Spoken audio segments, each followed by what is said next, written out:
The sideboard here at StarCityGames.com. Modern Open in Charlotte, part of the SCG Tour, brought to you by Ultimate Guard.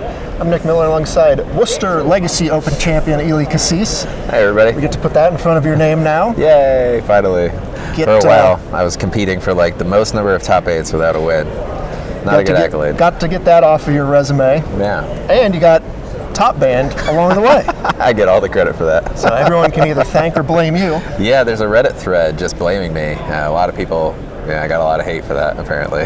Well, let's see what you can... Apparently there's a Topless Miracles deck, though, that's really good in Legacy, so don't hate me just yet, Internet. You can still play blue-white control if you really want to. Yeah, well, no, apparently it's good, too. This is what people are telling me. People that know, too. Important, apparently, making a comeback. You get to draw Terminus on their turn off the upkeep trigger, and then Terminus anyway. Yep. Bringing in all the tech, even for the decks you're not talking about right now, Yes. Which, you've been working on these 3-color, 4-color, retreat to Coral Home decks and basically collected company decks, all kind of mishmashed together for a while. But over the last couple of weekends, you've been playing kind of retreat decks. Now you're playing a Naya Company deck with the Devoted Druid Vizier combo, but it's not focused directly on that. Yeah, so I'm trying to play a deck that's not easily disruptible because the overlord in the room right now is Grixis Shadow, and we don't want to be susceptible to their strategies. If you have a linear path, they have an easy way of disrupting it. They see exactly what you have on the first turn, they know what avenues to attack you on, so this deck is trying to kind of go wide. Right, in the past you would do the retreat to Coral Elm thing, or you'd have other combos kind of running around. Now you're just kind of this really value collected company deck that has a lot of things going on in it, but isn't dependent on just the Devoted Druid Vizier Remedies combo. Right, you still need the combo because against other faster combo decks, they'd overrun a creature deck. So it's really nice having this combo because it's the fastest creature combo if you're actually going to try to race them, which is great to have. And then if you need to play the fair value game, Night of the Reliquary is just such a beast. It's so good against almost every deck in the room. And then Collected Company into 2 Knights sometimes is just like, okay, that's game all on its own. You don't really need to hit Devoted and Vizier. The cool thing though is Knight can actually be part of the combo in this deck too, because you use it, you go get Kessig Wolfrun, and then you have the infinite mana from Vizier and Devoted Druid, and then you make your Devoted Druid huge, and then you beat them up with a 1 billion trampling Devoted Druid, which is fun. Right, and you've had Night of the Reliquary in all your builds of this deck, as soon as we had the deck in the format, but now you're kind of going away from all in that. We're doing a Knight value deck, but with the pieces from everything else.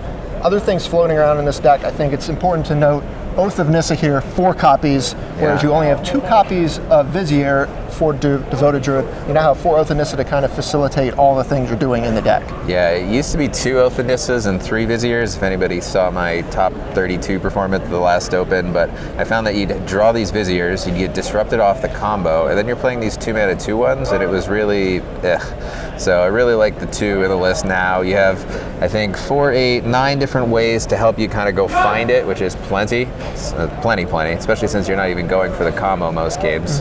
And then if you do incidentally have it, you blow up on the spot. If you don't already have it, Devoted Druid's just good on its own too. You can ramp from 2 right into 4 and hit your Collected Company. I'm running a lot less 1-drop birds in this Bliss. There's only 6 as opposed to 8 where I was running before. So it's nice having the Oaths as something else to do on turn 1 now too. All right, plus you even get those draws where, you of course draw the bird on the second turn, so then you get to kind of have other things you can do as well. Yeah. When you have Oath there, filling the 1-drop slot. 2 Dustwatch Recruiter here, which can find the 1 Walking Ballista. That's kind of the go-to thing to do with infinite mana in the format. Yeah, a lot of times people are running 2 Walking Ballistas, but since we have Eternal Witness, there's no real reason to need a second copy. It can't ever be Path to Exile because you can just respawn and do whatever you want with it. So it's really just the right number, I found. Other things you can do with infinite mana, secure the wastes here. Standard all-star for a moment, but this thing can definitely catch some people out of nowhere, I bet. So Death Shadow, especially Grixis lists, they don't have a great way to deal with multiple creatures, and it can pick up all the Snapcasters if they're going that avenue, because what you want to do is Path to Exile their big creatures, Eternal Witness back your Path to Exiles, and just keep them off the large threats. So they try to play this gamey game with their Snapcasters and Kolaghan's commands. Something like Secure the Waste can shut down that avenue of victory. It can just pull you ahead, because they can be like blocker, I'm at 5, beating you with Death Shadows, and you're like, sweet, secure for a lot. Untap, maybe even have Gavany Township and make them really huge, and then just crush it and kill them out of nowhere. But with Township, it's just awesome. Against control decks, it's great. It's an instant speed, which is nice to have more interaction because I cut blue and you don't have that. Eternal Witnessing it back and really just abusing it, or even just using guys to make Convoke easier with Quarter Calling. Does a lot of cool things, but the most fun thing is definitely going to be making 1 million 1/1s at instant speed with the combo at the end of their turn. Right. They're going to be like, oh, phew, he couldn't kill me. You're like, oh, end of your turn. I got this. Yeah, you're going to get them. Yeah. When you pass the turn not killing them, they're like, all right, we might get out of this. They're like, no. You got one more turn. Yeah. Now, you also mentioned Quarter Calling there. This is a card you've kind of trimmed down to one copy. Yeah. Most of the builds running around are trying to abuse as many tutorers and ways to get the combo as possible. You're here only running one. As you said, you already have other ways to get it between Collected Company and Oath of Nissa. Right. So the one copy is a lot because of Grixis Shadow. I mean, they just tear apart your hand and removal spell your threats, and then you end up sitting with these cards in your hand and can't do anything with them. It's even hard to have 3 greens sometimes because you're playing 3 colors. Other lists have been playing 4 colors.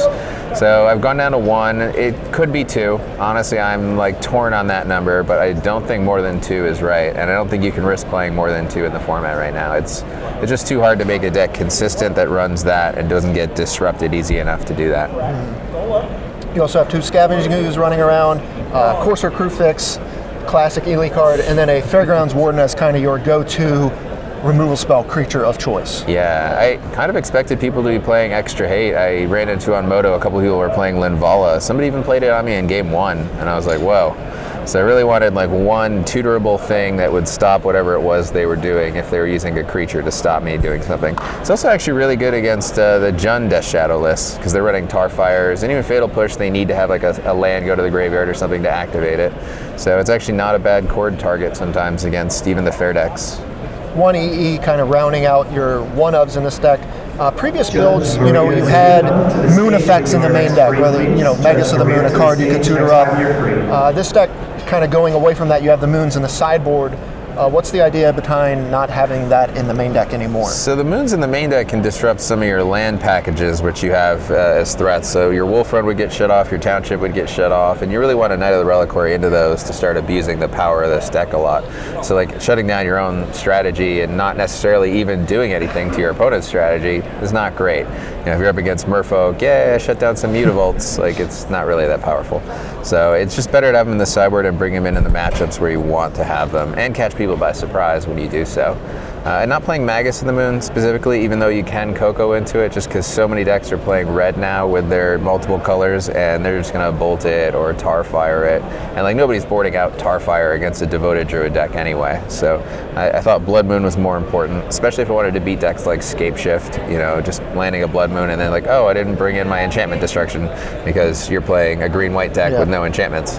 So you just get them out of nowhere sometimes. Speaking of the land package, you also have a Horizon Canopy, but you have Grove of the Burn Willows as part of your mana base. Yeah. This is something we saw out of the Crack Clan Ironworks deck and all these other kind of offshoot decks that can run it as just a way to beat Death Shadow occasionally. I have this sweet snapshot of Moto Match playing this deck, and my opponent has fetched, gone to 12, played 2 Death Shadows, and passed. And on my turn, I play the Grove of Burn Willows, take the picture, and then instant speed, give them a life to scoop both of them. It's pretty fun. But yeah, getting to hold off a Death Shadow, because you don't actually attack them with the deck in the early game, you let them hurt themselves, and you actually try to even prevent them from hurting themselves. And then you build up to a terminal mass, and then which you then come in. And that's how you strategize to beat them. Okay, we'll move to the sideboard here because you have some spicy ones running around in here. Oh, yeah. You have your Blood Moons, which you mentioned, and then, Crumble to Dust to kind of fight your mana decks. Yep. Then we have what looks like a burn package with Lone Missionary and Core Firewalker, but this can also come in. Burnt and Forge Tender. Oh, sorry. Yeah. Confuse that because this is a card that can kind of help you out in a lot of the sweepers and all that. Yeah, I like Core Firewalker, but I don't like Double White. That's the same reason I'm playing Fairgrounds Warden instead of Fiend Hunter. Double White's hard to achieve in this deck. There is 2 planes, but there's only 4 fetchable lands to go get them, and you don't want to have to shock yourself. If you'll notice, I'm not actually playing the Red-White shock today. I'm actually just playing 2 shocks, trying to make this as best I can against decks like Burn and the other really aggressive strategies. So Burnt and Forge Tender gets to come in against decks that run Conflagrate like Dredge or Anger of the Gods, which is in a lot of sideboards. So it's very flexible, and it's a sweet Court of Calling tutor target, especially against those, because they don't see it coming. They go to Wrath you, and even with no mana up, you can just tap 4 guys and go get that. Yep. completely blanket. Yeah. Then you have your graveyard hate here between Bojuka Bog and Surgical Extraction. Bog, of course, can be brought into play with Knight, which is pretty nice. Then you have kind of your creature package here that you can kind of tutor up. Zealous Conscripts, Rex Sage, 2 Eidolon of Rhetoric, Gaddock T. I like how casually you say Zealous Conscripts. That's definitely a pet card of mine. I played it in a lot of decks in the past, and it's been known to take a Nahiri on Ultimate, and then I get to Ultimate it. So it's a lot of fun to bring it in a lot of random matchups. It's actually really good against the blue-white decks that people are playing to fight Grixis Shadow.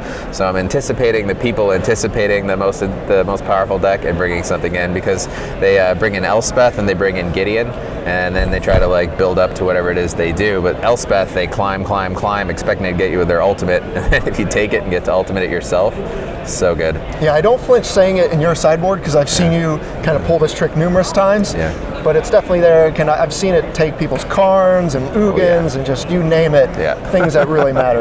Yeah, taking Ugin is especially good. It's like, oh good, you're at Ultimate Zone finally? Yes. We're saving the best for last here. Amonkhet, Dusk to Dawn here, does everything you want in this deck. Yeah, I feel like some people are going to say, because I played it in the finals of a GP in Limited, they're like, oh, had to play it again. But no, it wraps the Death Shadow decks, which is pretty sweet. But the backside, the Dawn, brings back every single creature in the main deck back to your hand from the graveyard. Every single creature has power 2 or less, even the Knight of the Reliquaries, because in that zone they're just 2/2s. So it's actually pretty sweet recursion against the decks that are doing a lot of Wrath effects. It's actually really good against the Living End decks too. The top side kills all of their guys, and eventually you get to a point where you want to recur some dudes. So it actually does it's a lot of cool things for the deck. All right, so when you come to this event with this deck, you're obviously shooting #1 for the Grixis Death Shadow matchup. What else are you kind of looking at, and what are you kind of avoiding with this deck, or wanting to avoid with this deck? Well, I actually still want to avoid the Death Shadow deck. It's that good. I'm not trying to get anything bad, people. Don't create any Reddit threads, but yeah, I still want to avoid it. It's running a lot of creature hate, it's running a lot of card advantage, and a lot of disruption, which is not what this deck wants to face. This deck probably wants to play against the fair decks just all day long. Any deck that's trying to win on turn 5, for instance, you get a freebie. It's actually really good against Affinity, strangely, which you wouldn't think just by looking at it on paper. But Affinity is one of those fair decks now. It's not playing a lot of disruption, and they're not winning before turn 4 very often. So this is a great matchup for this deck also. What a world we live in, where in Modern we can call Affinity a fair deck. Yeah. All right, well, any closing thoughts or anything else you want to say about the deck before we sign out here? Just that, if you're going to play something like this, make sure you get your reps in. You really need to know when to do which spells and what lines to take. This is not an easy deck. This is not a beginner deck, so know that going into it. It's got expert on the packaging, like back in the day with the Magic sets. All right, Yuli, well, we're doing this in round 2. You have 2 buys, of course, from your great season 1 so far. We wish you the best of luck the rest of the way here. For Yuli Kassiss, I'm Nick Miller. Stay tuned to StarCityGames.com all week long for the action here in Charlotte.